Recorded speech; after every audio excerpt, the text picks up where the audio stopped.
जगत में प्रत्येक व्यक्ति को किसी ना किसी प्रकार की निर्बलता अवश्य होती है। जैसे कोई बहुत तेजी से दौड़ नहीं पाता तो कोई अधिक भार नहीं उठा पाता, कोई असाध्य रोग से पीड़ित रहता है तो कोई पढ़े हुए पाठों को स्मरण में नहीं रख पाता। ऐसे अनेकों उदाहरण और भी हैं। क्या आप किसी ऐसे व्यक्ति को जानते हैं जिसे सब कुछ प्राप्त हो और हम जीवन की उस एक निर्बलता को जीवन का केंद्र मानकर जीते हैं? इस कारणवश हृदय में दुख और असंतोष रहता है सदा।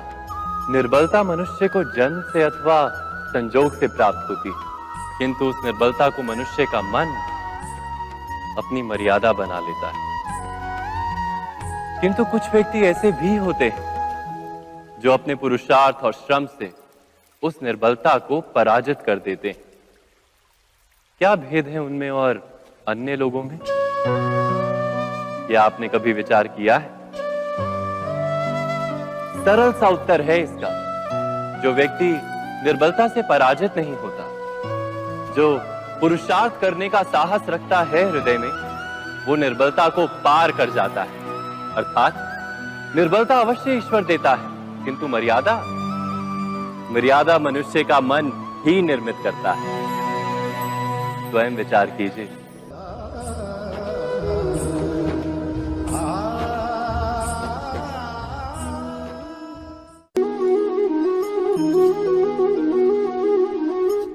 भविष्य का दूसरा नाम है संघर्ष। हृदय में आज इच्छा होती है और यदि पूर्ण नहीं हो पाती तो हृदय भविष्य की योजना बनाता है। भविष्य में इच्छा पूर्ण होगी ऐसी कल्पना करता रहता है, किंतु जीवन ना तो भविष्य में है ना अतीत में। जीवन तो इस क्षण का नाम, अर्थात इस क्षण का अनुभव ही जीवन का अनुभव। पर हम ये जानते हुए भी इतना सा सत्य समझ नहीं पाते। या तो हम बीते हुए समय के स्मरणों को घेर कर बैठे रहते हैं, या फिर आने वाले समय के लिए हम योजनाएं बनाते रहते हैं और जीवन जीवन बीत जाता है। एक सत्य यदि हम हृदय में उतार लें कि ना हम भविष्य देख सकते हैं, ना ही भविष्य निर्मित कर सकते हैं, हम तो केवल धैर्य और साहस के साथ भविष्य को आलिंगन दे सकते हैं, स्वागत कर सकते हैं भविष्य का। तो क्या जीवन का हर पल जीवन से नहीं भर जाएगा? स्वयं विचार कीजिए।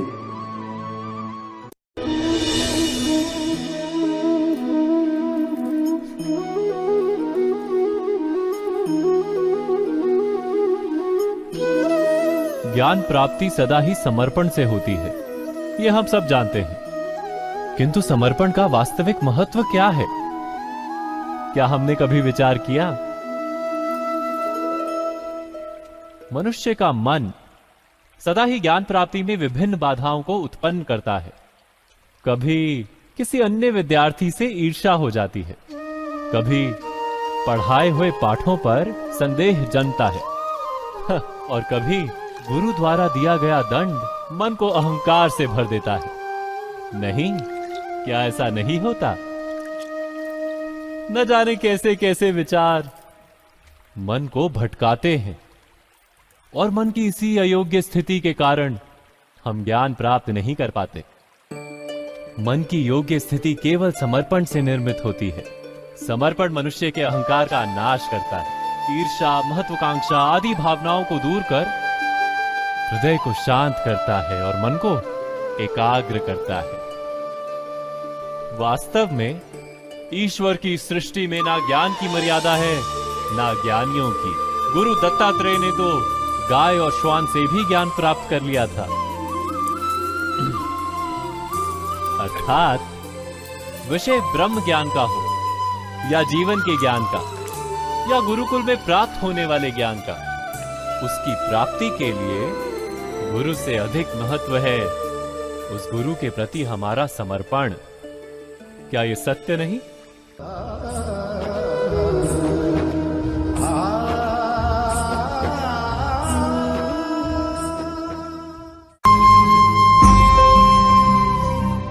प्रत्येक मनुष्य के जीवन में ऐसा क्षण अवश्य आता है जब सारे स्वप्न, सारी आशाएं, सारे दृश्य ध्वस्त हो जाते हैं। जीवन के सारे आयोजन ही बिखर जाते हैं। एक और धर्म होता है और दूसरी ओर सुख। इसी को धर्म संकट कहते हैं।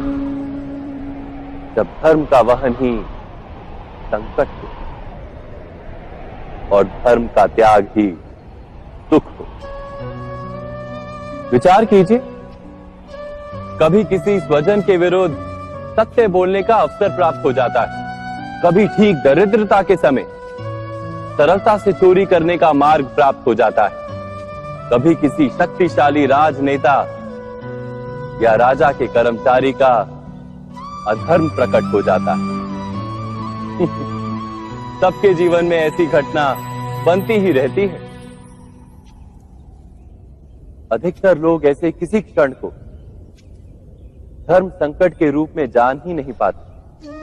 हमें किसी प्रकार के संघर्ष का अनुभव ही नहीं होता। सहजता से सुख की ओर खींचे चले जाते हैं, जैसे मक्खी गुड़ की ओर खींची चली जाती। वास्तव में धर्म संकट का क्षण ईश्वर के निकट जाने का क्षण होता है।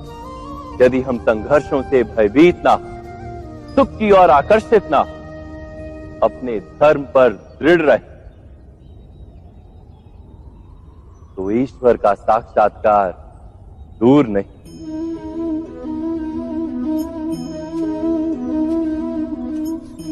पवन से युद्ध करने वाला पत्ता यदि पेड़ से गिरता है तो भी आकाश की ओर उठता है।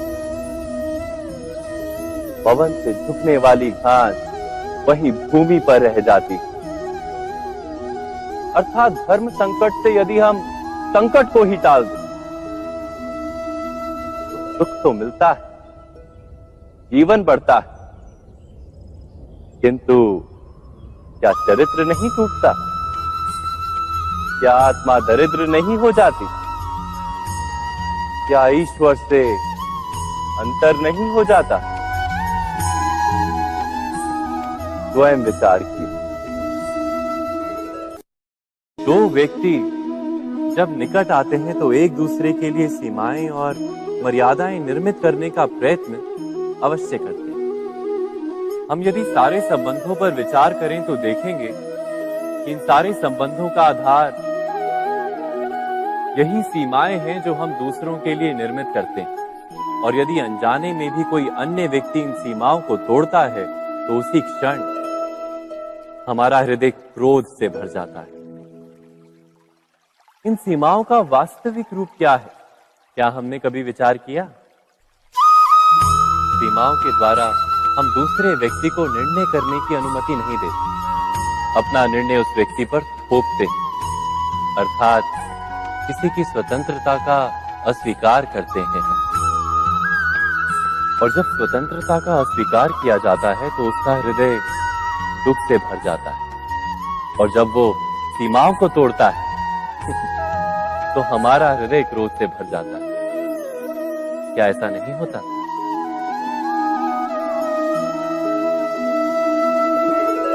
पर यदि एक दूसरे की स्वतंत्रता का सम्मान किया जाए तो किसी मर्यादाओं या सीमाओं की आवश्यकता ही नहीं होती। अर्थात जिस प्रकार स्वीकार किसी संबंध का देह है, क्या वैसे ही स्वतंत्रता किसी संबंध की आत्मा नहीं? स्वयं विचार कीजिए। सबके जीवन में ऐसा प्रसंग अवश्य आता है कि सत्य कहने का निश्चय होता है हृदय में, किंतु मुख से सत्य निकल नहीं पाता। कोई भय मन को घेर लेता है। किसी घटना अथवा प्रसंग के बारे में बात करना या फिर स्वयं से कोई भूल हो जाए उसके बारे में कुछ बोलना, क्या ये सत्य है?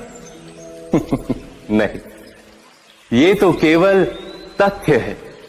अर्थात जैसा हुआ था वैसा केवल बोल देना सामान्य सी बात।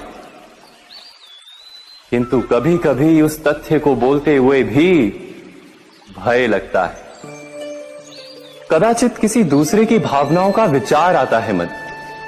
दूसरे को दुख होगा ये भय भी शब्दों को रोकता है। तो ये सत्य क्या है? क्या हमने कभी विचार किया है? जब भय रहते हुए भी कोई तथ्य बोलता है तो वो सत्य कहलाता है। वास्तव में सत्य कुछ और नहीं, केवल निर्भयता का दूसरा नाम है। और निर्भय होने का कोई समय नहीं होता, क्योंकि निर्भयता आत्मा का स्वभाव है। अर्थात क्या प्रत्येक क्षण सत्य बोलने का क्षण नहीं होता?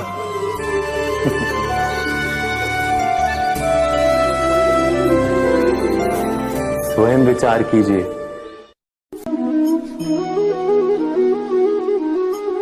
श्रेष्ठता का क्या अर्थ है? श्रेष्ठता का अर्थ है दूसरों से अधिक ज्ञान प्राप्त करना। अर्थात मूल्य इस बात का नहीं कि स्वयं कितना ज्ञान प्राप्त किया, मूल्य इस बात का है कि प्राप्त किया हुआ ज्ञान अन्य लोगों से कितना अधिक है। अर्थात श्रेष्ठता की इच्छा ज्ञान प्राप्ति को भी एक स्पर्धा बना देती है। और स्पर्धा में विजय अंतिम कब होती है?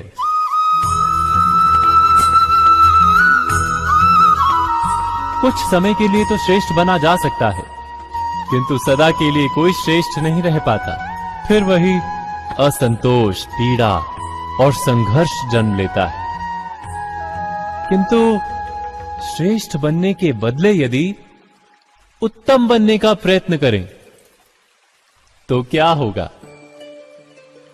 उत्तम का अर्थ है कि जितना प्राप्त करने योग्य है वो सब प्राप्त करना, किसी से अधिक पाने की इच्छा से नहीं, मात्र आत्मा की तृप्ति हेतु कुछ प्राप्त करना। उत्तम के मार्ग पर किसी अन्य से स्पर्धा नहीं होती, स्वयं अपने आप से स्पर्धा होती है। अर्थात उत्तम बनने का प्रयत्न करने वाले को देर अबेर सारा ज्ञान प्राप्त हो जाता है। बिना प्रयत्न के ही वो श्रेष्ठ बन जाता है। किंतु जो श्रेष्ठ बनने का प्रयत्न करता है वो श्रेष्ठ बने या ना बने, उत्तम कभी नहीं बन पाता।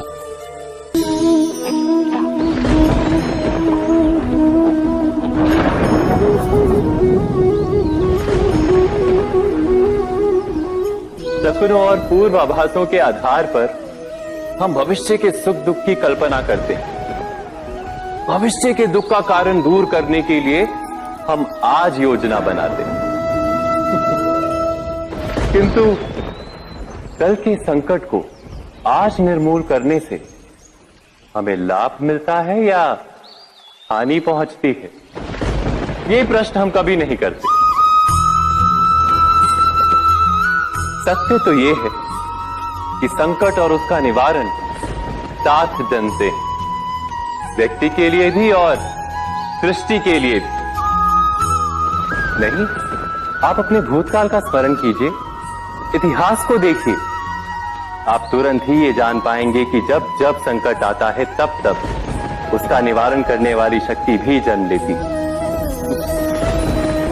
यही तो जगत का चलन है। वस्तुतः संकट ही शक्ति के जन्म का कारण है। प्रत्येक व्यक्ति जब संकट से निकलता है तो एक पद आगे बढ़ा होता है, अधिक चमकता है, आत्मविश्वास से अधिक भरा होता है, न केवल अपने लिए अपितु विश्व के लिए भी। क्या ये सत्य नहीं?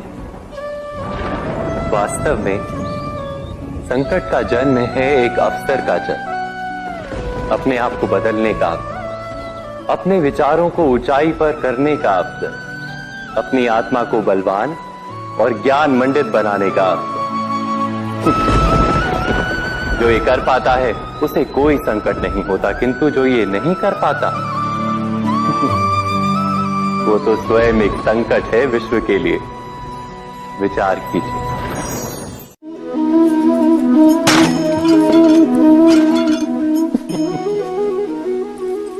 कभी कभी कोई घटना मनुष्य के जीवन की सारी योजनाओं को तोड़ देती और मनुष्य उस आघात को अपने जीवन का केंद्र मान लेता।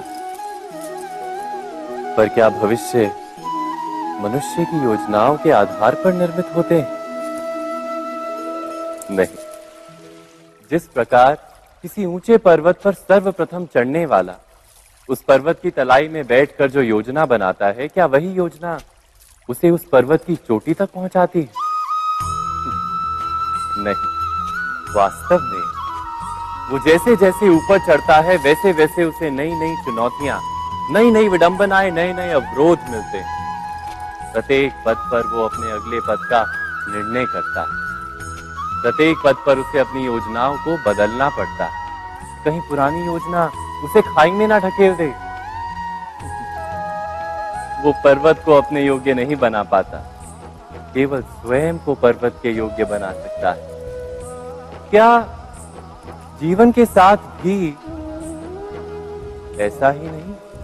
जब मनुष्य जीवन में किसी एक चुनौती को, एक अवरोध को अपने जीवन का केंद्र मान लेता है, अपने जीवन की गति को ही रोक देता है, तो वो अपने जीवन में सफल नहीं बन पाता और ना ही सुख और शांति प्राप्त कर पाता। अर्थात जीवन को अपने योग्य बनाने के बदले स्वयं अपने को जीवन के योग्य बनाना ही सफलता और सुख का एकमात्र मार्ग नहीं। स्वयं विचार कीजिए।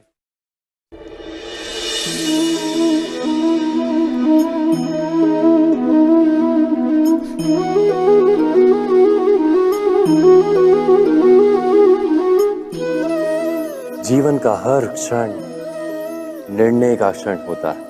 प्रत्येक पद पर दूसरे पद के विषय में कोई निर्णय करना ही पड़ता है और निर्णय अपना प्रभाव छोड़ जाता है। आज किए गए निर्णय भविष्य में सुख अथवा दुख निर्मित करते हैं, ना केवल अपने लिए, अपने परिवार के लिए भी, आने वाली पीढ़ियों के लिए भी। जब कोई दुविधा सामने आती है तो मन व्याकुल हो जाता है, अनिश्चय से भर जाता है। निर्णय का वो क्षण युद्ध बन जाता है और मन बन जाता है युद्ध भूमि। अधिकतर निर्णय हम दुविधा का उपाय करने के लिए नहीं, केवल मन को शांत करने के लिए लेते हैं। पर क्या कोई दौड़ते हुए भोजन कर सकता है? नहीं। तो क्या युद्ध से जूझता हुआ मन कोई योग्य निर्णय ले पाएगा? वास्तव में शांत मन से जब कोई निर्णय करता है तो अपने लिए सुखद भविष्य बनाता है, किंतु अपने मन को शांत करने के लिए जब कोई निर्णय करता है तो वो व्यक्ति भविष्य में अपने लिए कांटों भरा वृक्ष लगाता है। स्वयं विचार कीजिएगा।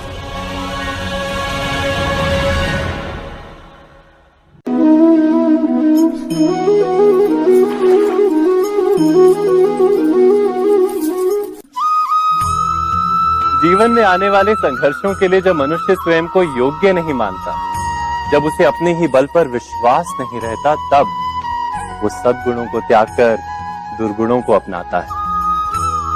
वस्तुतः मनुष्य के जीवन में दुर्जनता जन्म ही तब लेती है जब उसके अंतर में आत्मविश्वास नहीं होता। आत्मविश्वास ही अच्छाई को धारण करता है। ये आत्मविश्वास है क्या?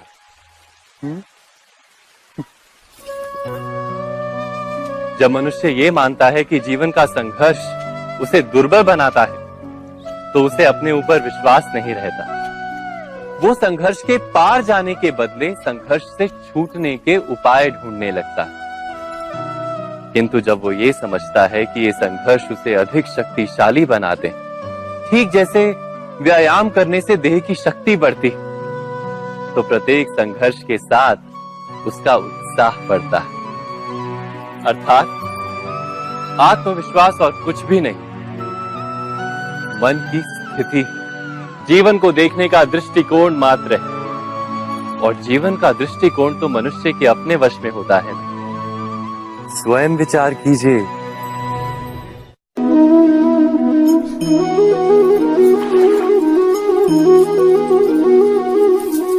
पिता सदा ही अपने संतान के सुख की कामना करते हैं, उनके भविष्य की चिंता करते रहते हैं। इसी कारणवश सदा ही अपने संतानों के भविष्य का मार्ग स्वयं निश्चित करने का प्रयत्न करते रहते हैं। जिस मार्ग पर पिता स्वयं चला है, जिस मार्ग के कंकर पत्थर को स्वयं देखा है, मार्ग की छाया, मार्ग की धूप को स्वयं जाना है, उसी मार्ग पर उसका पुत्र भी चले, यही इच्छा रहती है हर पिता की। निस्संदेह उत्तम भावना है ये, किंतु 3 प्रश्नों के ऊपर विचार करना हम भूल ही जाते हैं। कौन से प्रश्न? प्रथम प्रश्न, क्या समय के साथ प्रत्येक मार्ग बदल नहीं जाते? क्या समय सदा ही नई चुनौतियों को लेकर नहीं आता? तो फिर बीते हुए समय के अनुभव नई पीढ़ी को किस प्रकार लाभ दे सकते हैं? दूसरा प्रश्न, क्या प्रत्येक संतान अपने माता पिता की छवि होता है? हाँ, संतानों को संस्कार तो अवश्य माता पिता देते हैं, किंतु भीतर की क्षमता तो ईश्वर देते हैं। तो जिस मार्ग पर पिता को सफलता मिली है, विश्वास है कि उसी मार्ग पर उसकी संतानों को भी सफलता और सुख प्राप्त होगा। तीसरा प्रश्न, क्या जीवन के संघर्ष और चुनौतियां लाभकारी नहीं होती? क्या प्रत्येक नया प्रश्न एक नए उत्तर का द्वार नहीं खोलता? तो फिर संतानों को नए नए प्रश्नों, संघर्षों और चुनौतियों से दूर रखना, ये उनके लिए लाभ करना कहलाएगा या हानि पहुंचाना? अर्थात जिस प्रकार संतान के भविष्य का निर्माण करने के बदले उसके चरित्र का निर्माण करना श्रेष्ठ है, वैसे ही संतानों के जीवन का मार्ग निश्चित करने के बदले उन्हें नए संघर्षों के साथ जूझने के लिए मनोबल व ज्ञान देना अधिक लाभदायक नहीं होगा?